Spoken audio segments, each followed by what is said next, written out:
আসসালামু আলাইকুম। Hello everyone. ময়না family ব্লগে আপনাদের সবাইকে ওয়েলকাম জানিয়ে ব্লগটি শুরু করছি।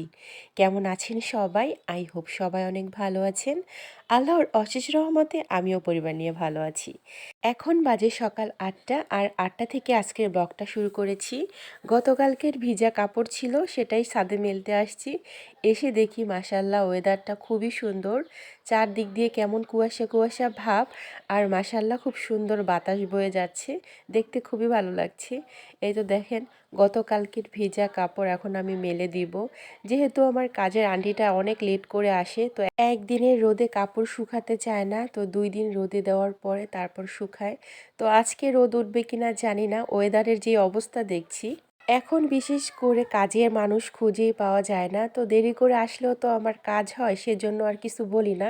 দেখা যায় কিছু বললে পরে বলবে যে আর কাজ করব না। এখন কাজের মানুষের অনেক ডিমান্ড, টাকা দিয়েও কাজের মানুষ পাওয়া যায় না। এখন যেহেতু চারদিক দিয়ে মিল ফ্যাক্টরি বের হয়েছে, সবাই ওইখানেই কাজ টাজ করে। আজকের ওয়েদারটা এত ভালো লাগতেছে, কি বলবো, ইচ্ছে করতেছে যে আমি ছাদেই থেকে যাই। মাশাল্লাহ, ঠান্ডা ঠান্ডা কুলকুল, প্লাস আবার বাতাস অনেক, খুবই ভালো লাগছে। মাশাল্লাহ লেবু গাছে অনেকগুলো ফুল করেছে, পাতাগুলো একদম ধুলায়, কি অবস্থা। সকালে ব্রেকফাস্টের জন্য আটার ডো করে নিচ্ছি।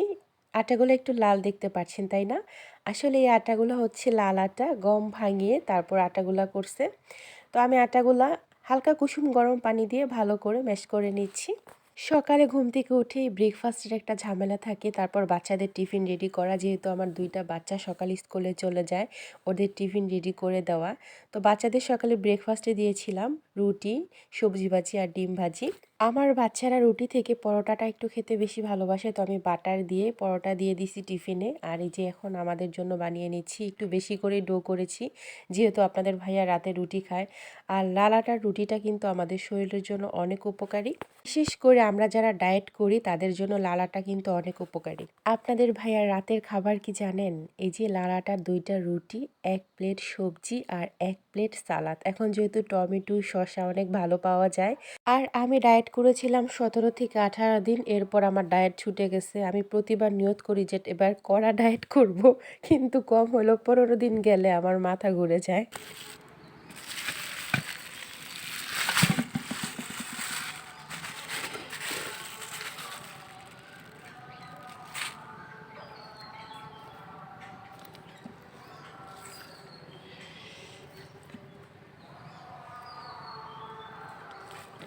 ওরে বাবা, ভয় লাগতেছে। এটার মধ্যে মনে হয় দেখি কি মাছ। ও শিং মাছ, যাইতেছে, ওই যে যাইতেছে শিং মাছ। শিং মাছ কাটতে তো অনেক বেশি ভয় লাগে।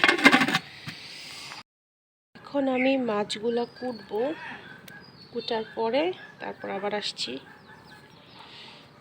একটু ছাই দিয়ে নেই, পিছলা অনেক কই মাছ। ওই যে আরেকটা ওইখানে। এই এই এই এই এই আয় আয় আয় আয় আয় আয়, আবারও চলে যাইতেছে। কেমনটা লাগে? এমনি আমি মাছ করতে পারি না ভালো করে। উঁচু উঁচু উঁচু কই যাইতেছে। আচ্ছা, মাছগুলা কুটি, তারপর আবার আসছি আপনাদের সাথে। আজকে ৩-৪ আইটেমের মাছ নিয়ে আসছিল। এখানে পুঁটি মাছ, এগুলো আমার শাশুড়ি মা কেটে নিয়েছি। আর এটাকে কি মাছ বলে আপনারাই বলেন। এই মাছগুলো মা কেটে দিচ্ছে। আর এই যে কই মাছগুলো আমি কেটেছি। আমি না ভালো মাছ কাটতে পারি না। তো এখানে দুপুরে রান্না করছি মাছ ভুনা, টমেটো দিয়ে উপর দিয়ে ধনিয়া পাতা দিয়ে দিলাম। এই তরকারিটা অনেক ভালো লাগে খেতে শীতের মধ্যে।